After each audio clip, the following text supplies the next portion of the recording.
묵상하심으로 9월 30일 월요일 새벽 기도회를 시작하겠습니다.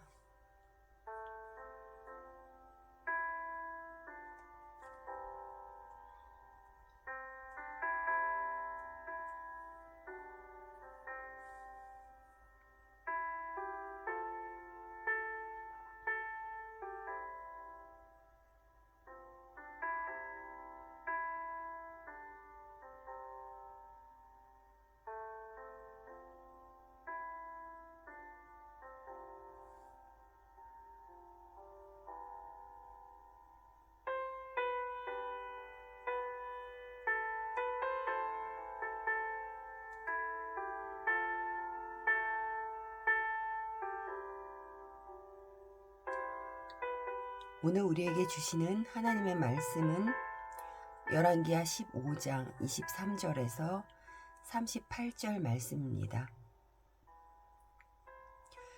유다왕 아사랴 제50년에 므나헴의 아들 부가히야가 사마리아에서 이스라엘 왕이 되어 2년간 다스리며 여호와께서 보시기에 악을 행하여 이스라엘로 범죄하게 한 느밧의 아들 여로보암의 죄에서 떠나지 아니한지라. 그 장관 르말랴의 아들 베가가 반역하여 사마리아 왕궁 호위소에서 왕과 아르곡과 아리엘을 죽이되 길르앗 사람 50명과 더불어 죽이고 대신하여 왕이 되었더라. 부가히야의 남은 사적과 그가 행한 모든 일은 이스라엘 왕 역대지략에 기록되니라. 유다의 왕 아사랴 제52년에 르말랴의 아들 베가가 이스라엘 왕이 되어 사마리아에서 20년간 다스리며 여호와께서 보시기에 악을 행하여 이스라엘로 범죄하게 한 느밧의 아들 여로보암의 죄에서 떠나지 아니하였더라. 이스라엘 왕 베가 때에 아수르 왕 디글랏 빌레셀에 와서 이온과 아벨벳 마아가와 아노아와 게데스와 하솔과 길르앗과 갈릴리와 납달리 온 땅을 점령하고 그 백성을 사로잡아 아수르로 옮겼더라. 오시아의 아들 요담 제20년에 엘라의 아들 호세아가 반역하여 르말랴의 아들 베가를 쳐서 죽이고 대신하여 왕이 되니라. 베가의 남은 사적과 그가 행한 모든 일은 이스라엘 왕 역대시략에 기록되니라. 이스라엘의 왕 르말랴의 아들 베가 제2년에 유다 왕 오시아의 아들 요담이 왕이 되니 나이가 25세라. 예루살렘에서 16년간 다스리니라. 그의 어머님의 이름은 여루사라 사독의 딸이더라. 요담이 그의 아들 오시아의 모든 행위대로 여호와 보시기에 정직히 행하였으나 오직 산당을 제거하지 아니하였으므로 백성이 여전히 그 산당에서 제사를 드리며 분향하였더라. 요담이 여호와의 성전의 윗문을 건축하니라. 요담의 남은 사적과 그가 행한 모든 일은 유다왕 역대지략에 기록되지 아니하였느냐. 그때에 여호와께서 비로소 아람왕 르신과 르말라의 아들 베가를 보내어 유다를 치게 하였더라. 요담이 그의 조상들과 함께 잠해 그의 조상 다윗성에 조상들과 함께 장사되고 그 아들 아하스가 대신하여 왕이 되니라.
샬롬, 예배의 자리에 오신 여러분을 환영합니다.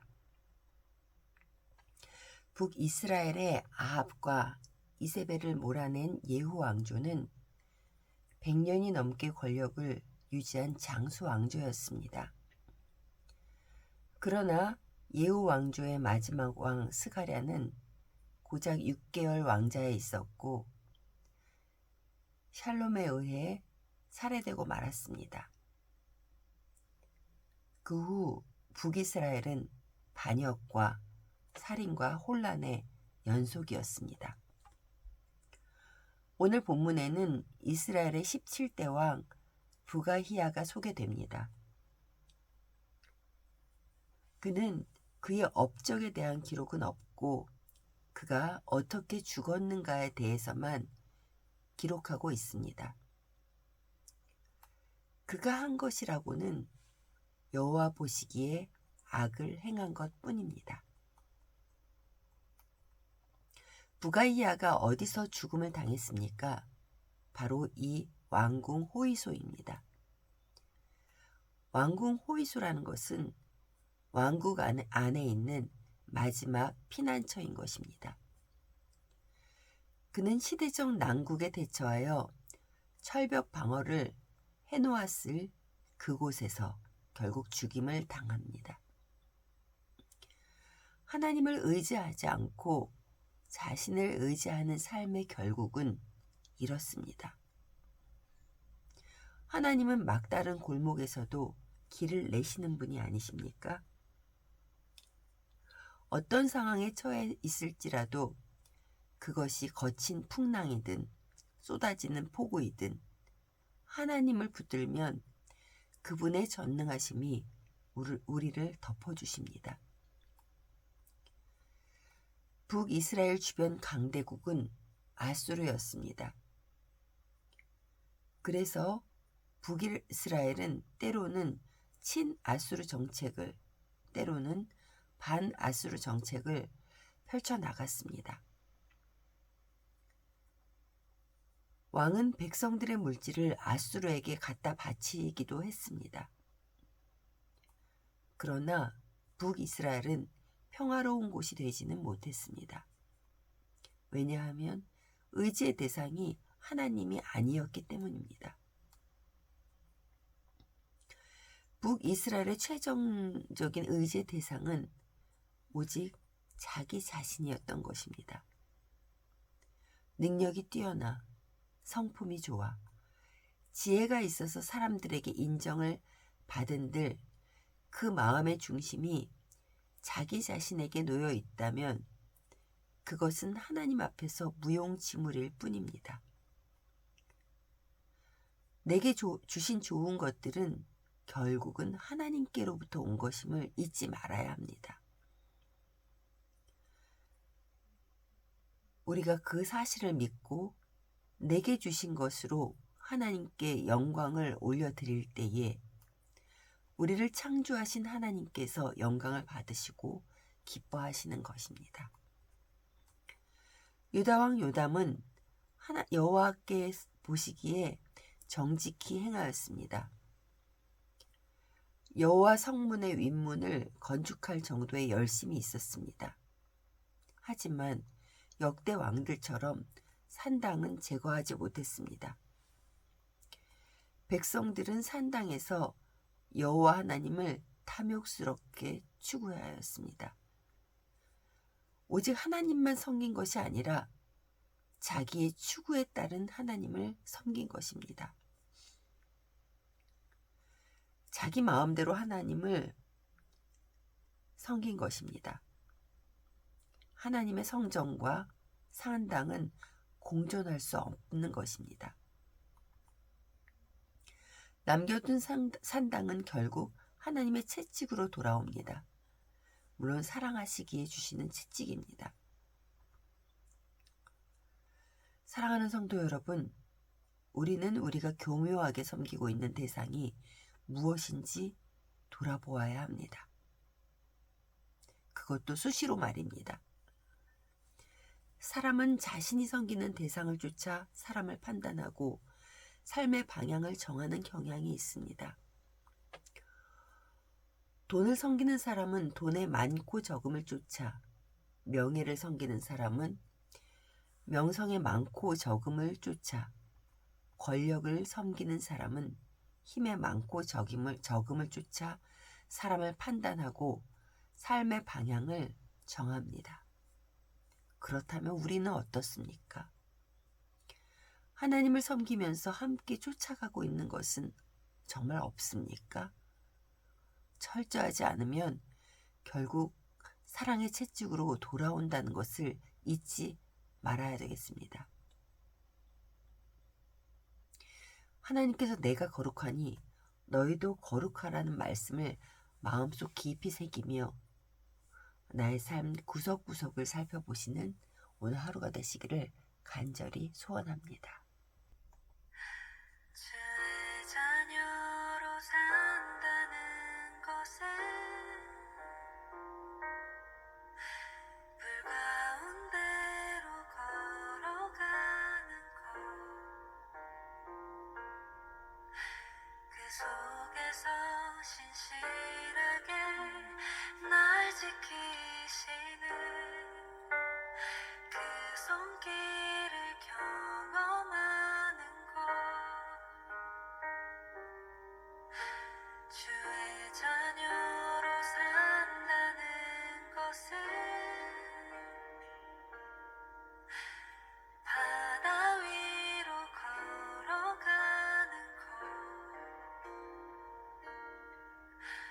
내 온몸을 덮쳐오는 폭풍 속에서 잠잠히 주 바라보는 것, 때론 불 가운데 휩싸일 때도, 폭풍 가운데 무너질 때도 주님 내 곁에 함께 하시네, 가장 가까이에 함께 하시네.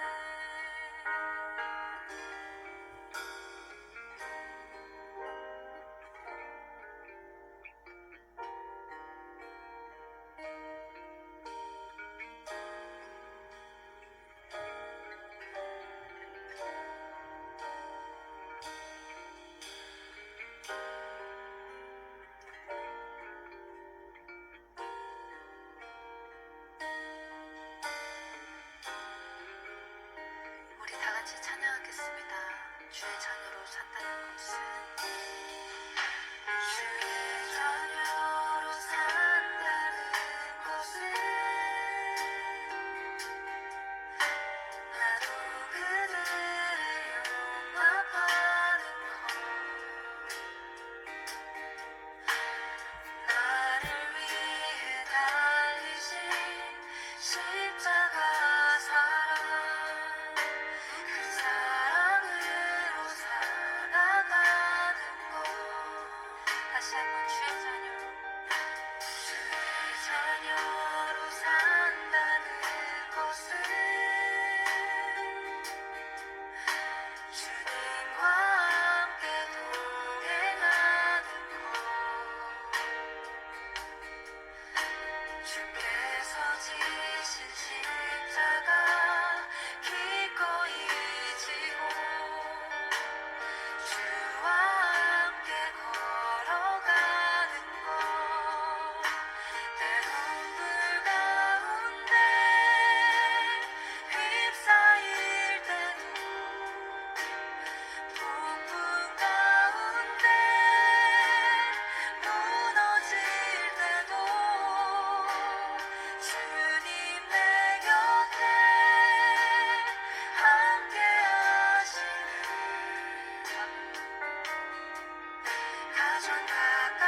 다시 한번 찬양하겠습니다. 테러블 가운데